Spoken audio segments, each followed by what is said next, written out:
El Señor esté con ustedes y con tu espíritu. Del Santo Evangelio según San Lucas. Jesús, lleno del Espíritu Santo, regresó de las orillas del Jordán y fue conducido por el Espíritu al desierto, donde fue tentado por el demonio durante 40 días. No comió nada durante esos días y al cabo de ellos tuvo hambre. El demonio le dijo entonces: si tú eres el Hijo de Dios, manda a estas piedras que se conviertan en pan. Pero Jesús le respondió: dice la Escritura, el hombre no vive solamente de pan. Luego el demonio lo llevó a un lugar más alto. Le mostró en un instante todos los reinos de la tierra y le dijo: te daré todo este poder y el esplendor de estos reinos, porque me han sido entregados, y yo los doy a quien yo quiero. Si tú te postras delante de mí, todo esto te pertenecerá. Pero Jesús le respondió: está escrito, adorarás al Señor tu Dios y a Él solo rendirás culto.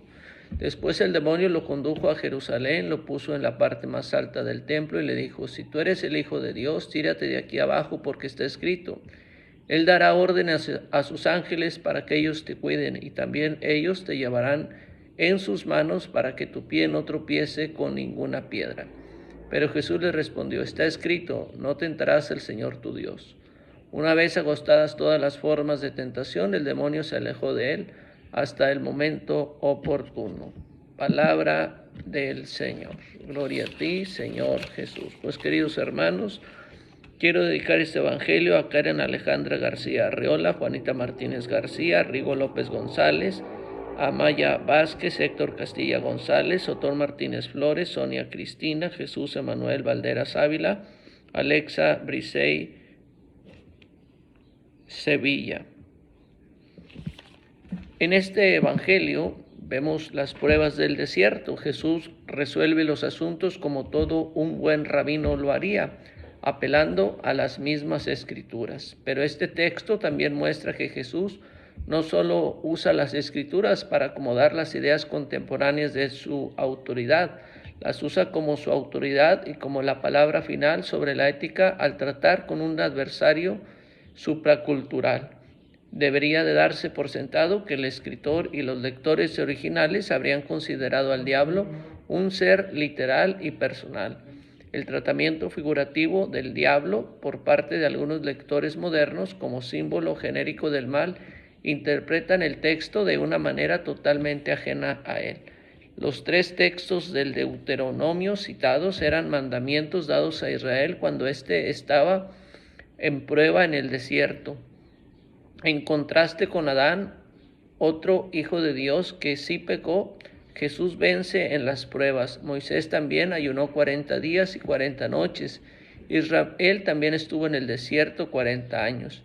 Las primeras pruebas que le hace el diablo a Jesús es el tipo de hazaña que el pensamiento antiguo atribuía a los magos que decían poder transformarse en animales y transformar otras sustancias como piedras en pan. Otros círculos judíos, por ejemplo, usaban la frase escrito está para presentar las escrituras. Técnicamente el mundo no le pertenece al diablo, quien es dueño de sociedades y corazones humanos es solo como usurpador. Cuando mucho podría haber convertido a Jesús en el tipo Mesías político y militar que esperaba la mayoría de los judíos. En este Deuteronomio también, citado por Jesús, prohíbe la idolatría, un mandamiento obviamente violado por cualquiera que adore al diablo.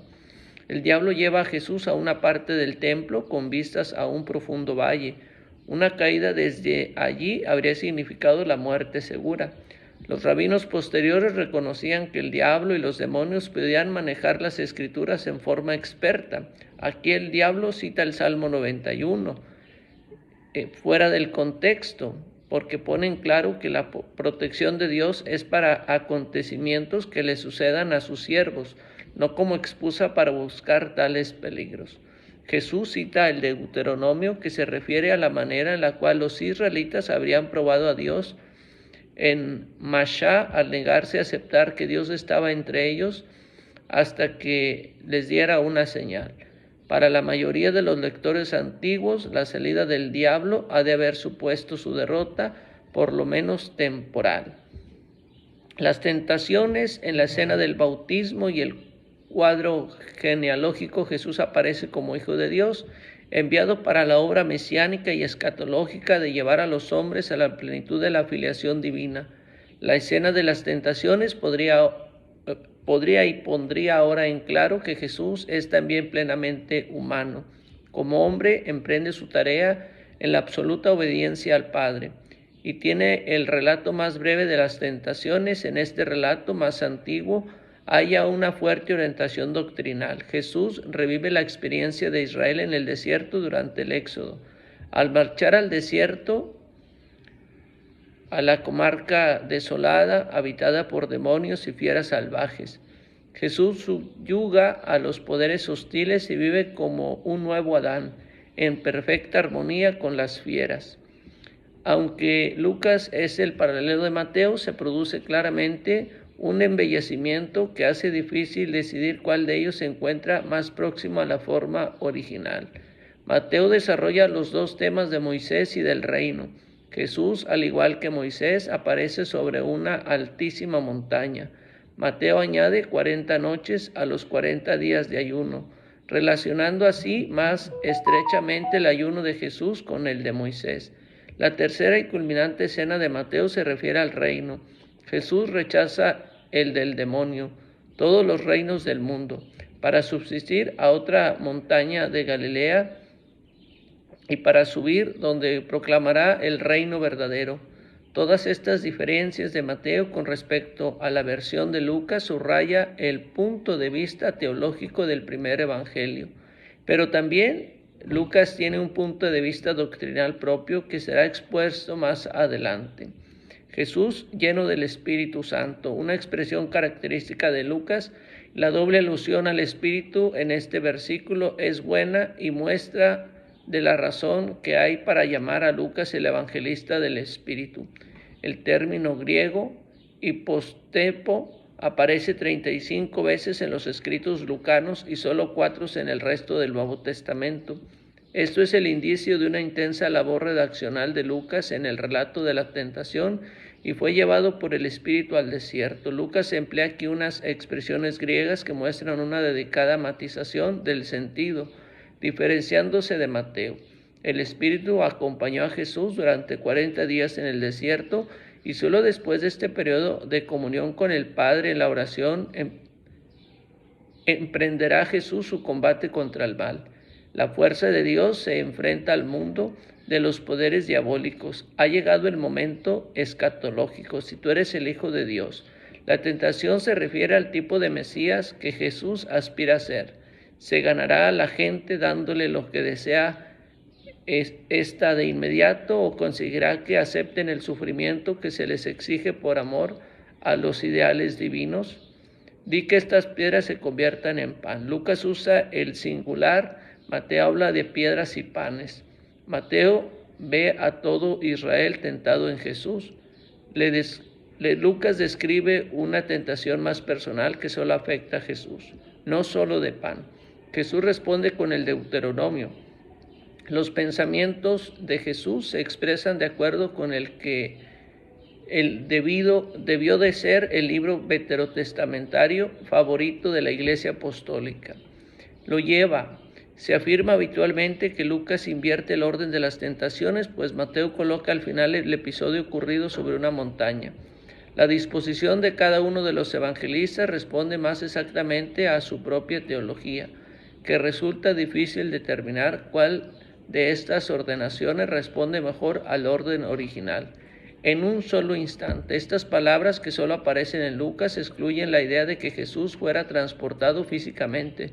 Todo ocurre en una visión, todos los reinos del mundo. Lucas alude claramente a los dominios políticos. Es una adición lucana y no aparece en Mateo. Notamos aquí la idea juánica de que el mundo está bajo el poder del demonio. Se libra una batalla a muerte de proporciones cósmicas. Al rechazar un mesianismo político, Jesús cita de nuevo el Deuteronomio. A Jerusalén. Jerusalén es el punto culminante del relato lucano sobre las tentaciones, como será toda su teología.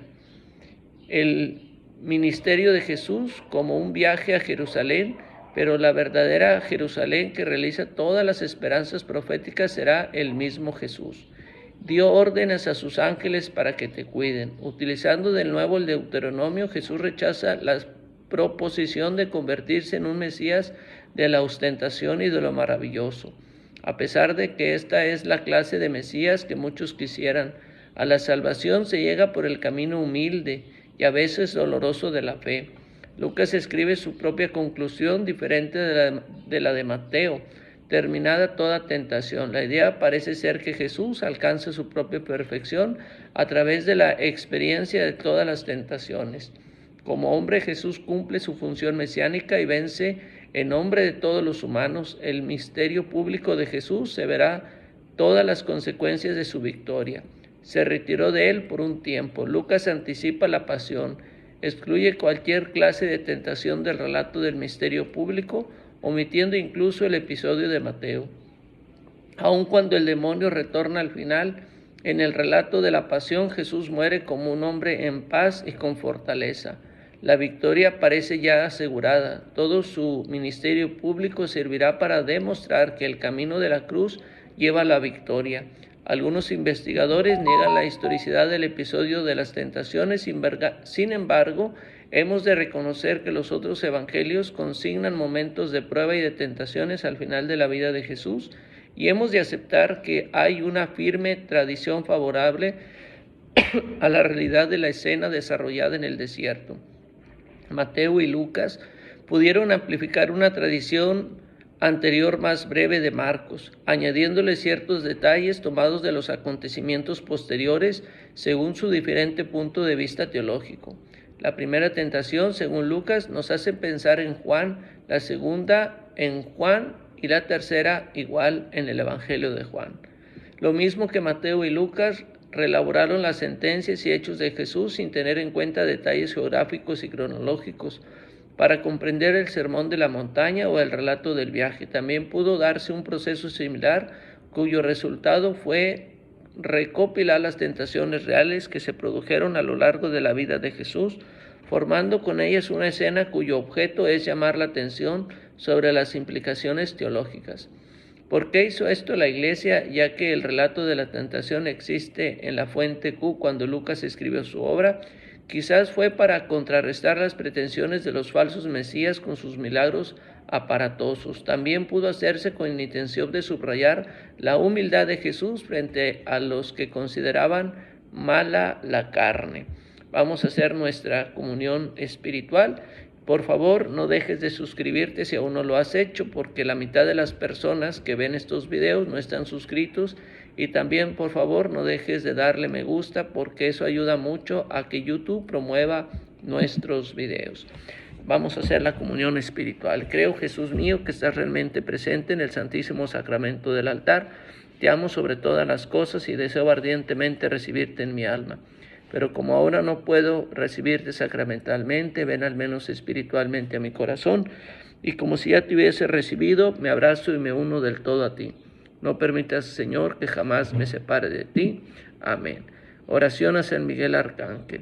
San Miguel Arcángel, sé nuestro amparo contra la perversidad y acechanzas del demonio. Que Dios manifieste sobre él su poder es nuestra humilde súplica. Y tú, oh príncipe de la milicia celestial, con el poder que Dios te ha conferido, arroja al infierno a Satanás y a los demás espíritus que vagan por el mundo para la perdición de las almas. Amén, amén, amén. Y la bendición de Dios Todopoderoso, Padre, Hijo y Espíritu Santo, descienda sobre ti y tu familia. Comparte este video para ser más evangelizadores digitales. Gracias.